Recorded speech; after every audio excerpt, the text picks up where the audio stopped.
Well, James Bays joins us live now from the Syrian peace talks in Geneva. Now, James, today we're getting to the heart of the matter. We are talking about political transitions. Well, that's what's expected to come out today. No doubt a very thorny subject and a very difficult discussion ahead.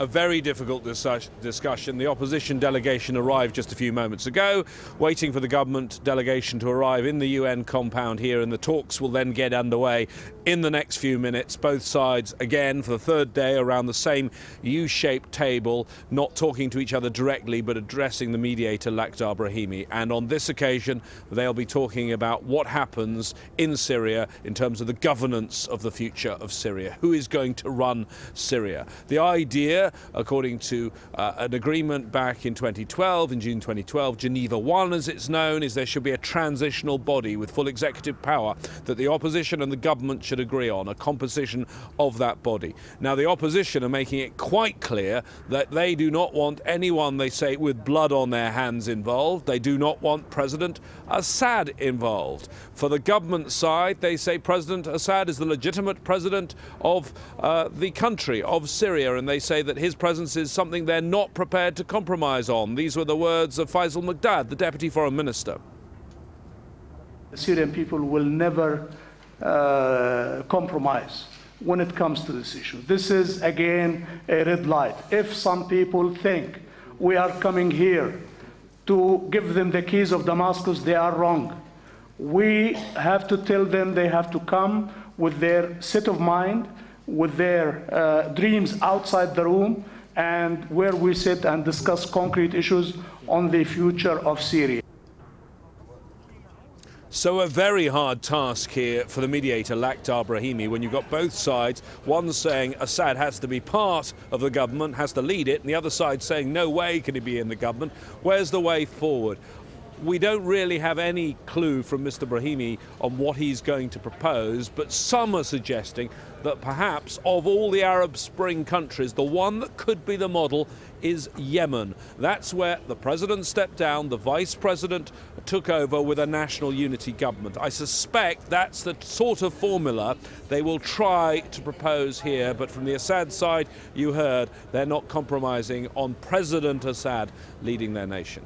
As you say, James, a very difficult task. I said, well, now just stay there for us for a moment, because last night a safe passage for civilians was announced at the talks. And here's what UN Arab League envoy al-Mikdad Brahimi had to say. What we have been told by the government side is that women and children in this besieged area in the old city are welcome to leave immediately. And the other civilians are also welcome to leave, but the government needs a list of their names first. All right, James, as we've heard there, a guaranteed safe passage for women and children, a start at least. Just explain to us, how will this actually work, and what obstacles do you see occurring in trying to implement this?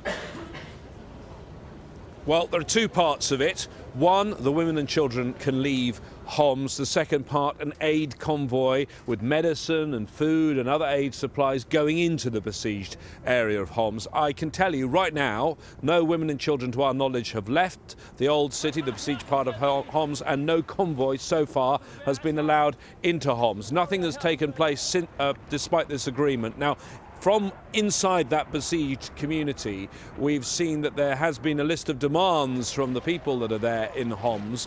They like this idea, but they want some guarantees from the Syrian government and from the United Nations. I think they're concerned about women and children leaving and then providing a list of the men. What will happen to the men they leave behind? Also remember that these people, the women and children and the men, have been in this area, which was in many ways the cradle of the revolution. It was a place where the opposition was so strong, then it was bombarded and shelled by the Assad forces. I think they're very, very wary that there could be reprisals if they now leave the city and head to the government side. No doubt, a very difficult situation there for all involved. James, thank you very much for that. James Bays there reporting for us from Geneva.